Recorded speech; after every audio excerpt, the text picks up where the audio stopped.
morning, Tom Brady. Hi, Greg. Good morning. How you doing, man? Well, I'm doing great. We're here at Fenway for this amazing event, and I know that you've had the opportunity in the past to be a part of this, and I thank you for calling in this morning. And I think one of the we were talking earlier about Boston and the uniqueness of the community when it comes to charitable giving. And I think that the same is true when it comes to our athletes. I know that that you're somebody, and your teammates are have always been guys who make the effort to go and visit those who are fighting not only cancer but other things. And it's really kind of a unique thing, I think, in this city.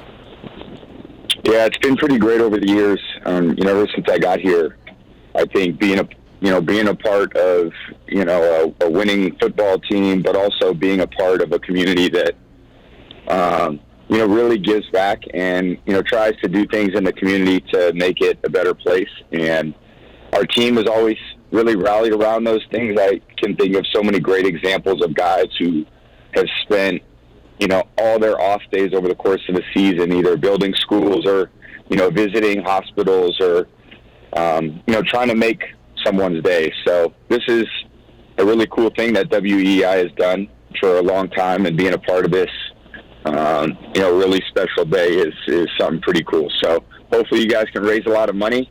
That's always the goal of these things. And, it goes to a lot of people who really need the help. Well, I think Dana-Farber also does amazing work with families, and that's something that you can speak to a little bit, Tom, is how difficult it is when a family member is fighting cancer. Absolutely, and I think all of us are affected in one way or another through our families or through friends or close relationships with people who, are fighting, a really tough daily battle. And, I know in our family it's not just my mom, obviously, who everyone kind of knows about, and she's doing great now. But it's something that she lives with as a cancer survivor, and, my uncle, the same thing. So it's definitely touched our lives, and I'm very cognizant of, how fragile, it is. You kind of live month to month, or sometimes week to week, or day to day.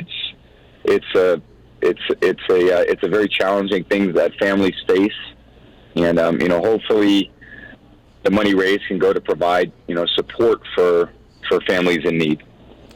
Well, over the 17-year history of this event, over $50 million has been donated to the Jimmy Fund and the Dana-Farber Cancer Institute.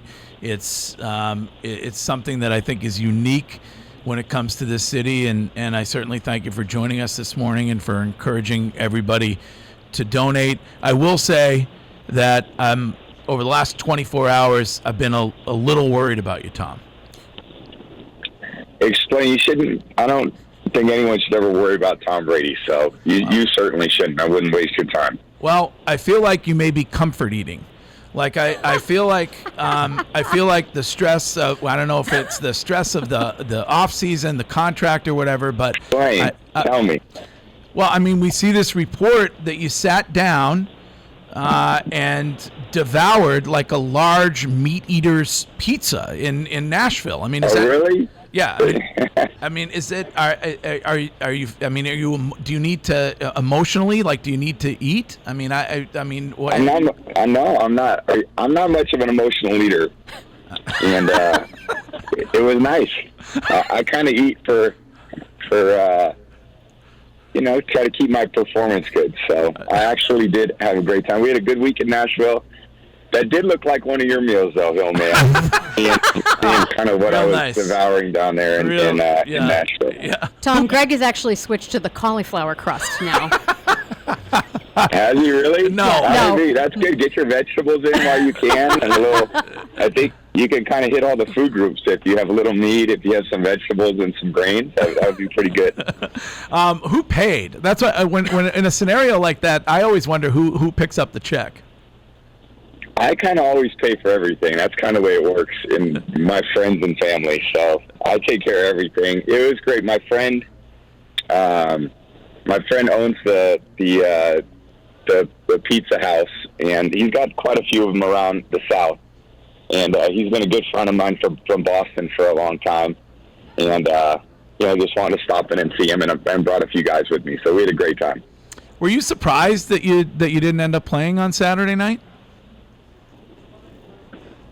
Like I said last week, I mean, I prepare to play, and then whatever coach decides, he decides. So, that's what he chose, and, you just roll with it. So I played a lot of football over the years and feel like I'm in a good place.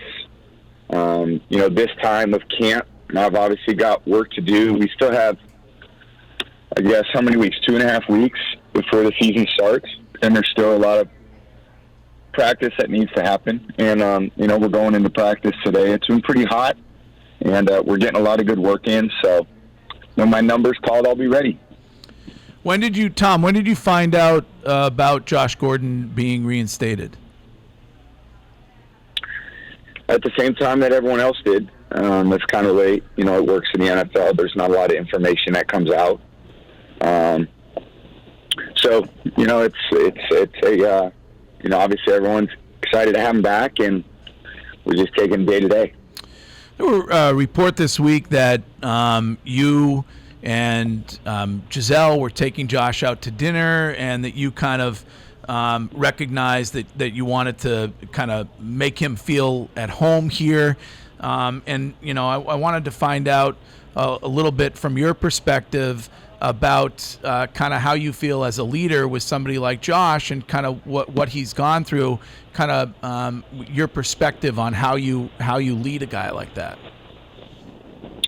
Well, in general, I've had a great relationship with a lot of the guys, almost every single guy I've ever played with, and relationships are two-way streets, and that's part of what makes a real healthy relationship. I've had a quarterback receiver relationship, whether it's with Julian or Troy Brown or Wes or Randy. We talk a lot, we communicate a lot, and you want to see everybody that you work with and play with be the best they can be, and you try to support and empower the best way you can. And it's different for everybody. Everybody comes from different places, and I always just try to do the best I can do. And it's served our team well over a long period of time. And every player who comes in wants to contribute and wants to do the right thing. And I think that this current team is made up of guys who really have worked hard and really put the team first, and we want to go out there and we want to perform well for our team and for our city, for our fans, for our family, and I don't see anything different this year than that. Tom, I don't know if you know this or not, but there's always a lot of speculation on sports radio. Do you know that? We spend a lot of time. Yeah, we spend a lot of time speculating about things. So and hypotheticals and stuff. But if you have a lot of time to talk, you need to fill that space with a lot of different hypotheticals. Yes, correct. And then I think you rally around different hypotheticals. So it's not so much of what's actually happened, but what the really exciting things that could happen, whether things do well or fall apart. So I can understand how that could be a very enjoyable part of your job. Correct. I have very exciting things about my job too. So. Yes. So I'm glad we both love our job. We do. We absolutely do. Yeah. One of those things that some on this program, like for instance Ken Fake Take Laird, may have been speculating about last week, is that you and Mike Vrabel looked very chummy. And certainly, I mean, that's a guy that you played with. There's some who say, hey, Tom Brady he's down there, he's chirping, he's buying trophies for Mike Vrabel. Is Tom Brady looking at the future and saying, hey, Mike Vrabel maybe a great coach and a guy that I would like to someday be playing with? That's very flattering. That's very flattering. Ken, do you want to weigh in on this? Ken, do you want to weigh in on this? Well, Greg said it well. I just thought there was a budding romance there. A budding romance. I've known him for like 19 years. He's been on a lot of my derby trips. He's been a great friend, and I think we've we were back and forth for 19 years, so I don't think that things changed much. He went to Ohio State. I've known him since 1995, so we go back a long ways. I don't think there's much budding. What is he's it? a great coach, and he's doing a good job. Tom, what is it about Mike that you think has made him very quickly become a successful head coach? I think, the same attributes that made him a great player. I mean, he's very well prepared, hardworking, tough, sets a great example, no excuses. I mean, Mike, when I played with Mike, he never, every day was competition, and he played scout team. He played scout team safety. He was just the ultimate competitor, and we had a lot of guys at that time, and still do, but guys like Rodney, Willie, Teddy, Ty Law, they set the tone every day. And I think that's what makes a great leader is consistency and, showing up to work and holding people accountable, whether you're a player or whether you're a coach. And, those things definitely can carry over. There's been a lot of successful players that have become coaches. And, Mike's obviously off to a great start in his coaching career, being a head coach at his age. And he's a great leader of men. Speaking of speculation, was it you or... By the way, that's as many nice things as I've ever said about Mike in a period of time. And I'm sure he'll be somewhat taken back by all those compliments. And he'll probably realize there's a lot of inside negative things that I'll be saying about him shortly. So he should count on those. Well, I mean, you were swearing at him like a sailor on the. We saw that. Really? Well, yeah. I mean, at least once or twice. I mean, I heard a couple bad words in there, Tom.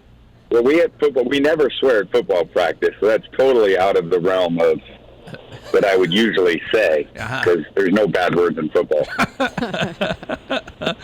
Are you? You think you're going to play Thursday night? You hope you're going to play Thursday night? I hope so. Again, we had practice yesterday. We got practice today, and then we'll see what coach decides. But I hope to be out there. We'll see what happens. I suppose it depends on how much pizza you eat this week. I was carb loading. I thought I was going. All right. Now, Tom, I want to ask you, last week we allowed Fitzy to ask the Foxborough fanboy question of the week about what was your favorite pass. And some speculation about whether you liked that question, you didn't like that question. I mean, can you weigh in for me for a minute about whether I liked it. You liked it? I liked it. Yeah, it was nice to reflect back on some of those moments. There were some good ones. Well, I'm going to go ahead and allow Nick to ask one today before you go then, Tom. Okay. Hey, Tom. Let's hear it. Hey, how you doing? How you doing, buddy? He's going to die. Hey, last week I got a let's go, Nick, baby. That made my week, man. Oh, God. So I also forgot to mention last week in the greatest throws, the 2004 AFC title game touchdown to Branch in the first quarter. Great throw, right? Yeah, that was pretty. That was a great throw. Yep. And Greg, most people don't know And he a was great in bed. route and a great catch. Yeah, it was, and he was in bed the night before with the flu and still rang up that AFC Championship dime. So there you go. Tom, this week I wanted to. So on the idea that you were chirping with Vrabel a little bit, having a good back and forth. We'd heard guys like Vrabel and Rodney Harrison, who just got enshrined in the Patriots Hall of Fame, were great trash talkers, and you guys had great chirpy back and forths. And you've been super emotional on the field with a lot of players before. I kind of wanted to know, like, who are some of Tom Brady's favorite trash talkers? Who do you love having a back and forth with on field during games over the last 20 years?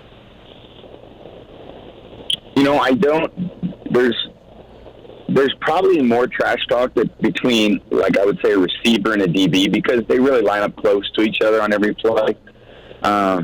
There's not a lot of room for a quarterback to trash talk because, we're mostly in the huddle and we're protected by our offensive line most of the time. It's probably more in practice with the guys that you go against that, you have a relationship with. And I think that's been that way for a long time. A very, we have a very competitive practice environment. And I think Coach Belichick really encourages us to go out there and compete every day. And I think when you do that, you're trying to emotionally get yourself to a certain level. And I think trash talk is a way to do that. It's kind of it can get you to an emotional place that can bring can really get you going. So I've had a lot of practice guys. I mean, Mike obviously was one of the all-time best. So was Rodney. Teddy was definitely in that mix. I'd say Gerard Mayo was in that mix quite a bit. So there was a lot. There's been a lot, and it's a great thing about football. It's emotional, but it's physical, and it's mental, and it's spiritual, and I think there's a lot of aspects of the game that you need to be at your very best, and the competition brings that out of you. Speaking of Gerard, how interesting is it to you when you look back on 20 years that you have two guys, Gerard and Troy Brown, two guys that you played with who are now coaching you? I think it's really special, I think, because they were great players and they were great leaders. And, for them to transition and then pass on their knowledge in a different way, that is, I think, a great advantage to the guys on our team. Because, when you have experience, you can convey that experience. See, a lot of teams don't get that type of experience because there's so much turnover and carryover, and you don't see a lot of former players back there in the same offense, coaching the same things that they were coached. So I think there's a huge benefit, and those guys are great assets to the team because they can hear what is being coached. They can see what the players do, and they can give the players different insights they can apply on the field in real time to make the right decision, make the right play. You don't have all the time in the world as a football player to make decisions. These are split-second decisions that need to be made, and if your coaches can help you get to those decisions quicker and you can make the decisions right more often than wrong, it's a huge benefit to the team. And I think those guys have done a great job doing that, and I love having them around. And it's really been a fun camp having those guys there. The quarterback question of the week is brought to you by Northeast Men's Clinic, specializing in the sexual health of men, and Nick has it for Tom Brady. So, Tom, you talk often about how everyone there, contracts aside, is day-to-day when you play for the Patriots, and you're always competing for your job. News broke last night that Ryan Allen, 6 years, 3 Super Bowls, and obviously a huge contributor in Super Bowl 53, was released from the team. How did you find out? And I wanted to see how you felt about that, and if you wanted to offer some words. Ryan, I saw it at the same time as everyone else. We're not always up to speed on, transactions and so forth. And, it's a lot of difficult decisions that are made. And, Ryan is an incredible player, still is, and he'll get another great opportunity. And, there's a lot of turnover in the league from year to year. It's very difficult to see teammates go. I think I learned valuable lessons when I was young, like when Lawyer Malloy, who was one of my great friends on the team in 2002, got released, during training camp, or 2003, I think it was, during training camp. It's you come from college and you think that you're on scholarship with everyone, and the reality is you're not. This is a real professional job. There's 53 competitive spots. And I think the thing you do as a player is you really try to control what you can control. And if you're a great player, you're going to get opportunity because, the league it's very competitive, but, if there's a spot on some team if you're a player, who's a great player like Ryan and can contribute. So I think you should have to focus on your performance. That's what I've kind of always fell back on, was my ability to play quarterback, and I feel like if I do that, then I'll have an opportunity to play football. And obviously I hope it's here, but that's just that's how you have to think about your job. Well, just remember, too much pizza does not make Tommy fleet of foot. So just keep that in mind, all right? I'm going to keep in mind. But look, it worked out. The results spoke for themselves. So we had a come-from-behind win, and I don't want to say it all relates to DeSano's Pizza, but I would say that It wasn't a bad outcome. I feel like, honestly, I feel like you got comped. The amount of times that you've mentioned this guy, I feel like you got a comp meal down there, Tom. I think I should. I didn't, though. I paid. He's a minority owner now. I was very happy to pay. The takeaway from this, Greg, the takeaway from this is we need more trash talk and more pizza in our lives. Absolutely. Absolutely. All right. Well, listen, I thanks for was doing there's some of that. thanks for joining us. We'll talk to you next week, and I really appreciate you doing it today, so that we could get you to talk a little bit about this incredible event, which is the WEEI NESN Jimmy Fund Radio-Telethon. So thanks for being on this morning, Tom. Absolutely. Good luck, guys. Good luck. Enjoy. All right. Take care. All right. There's Tom Brady.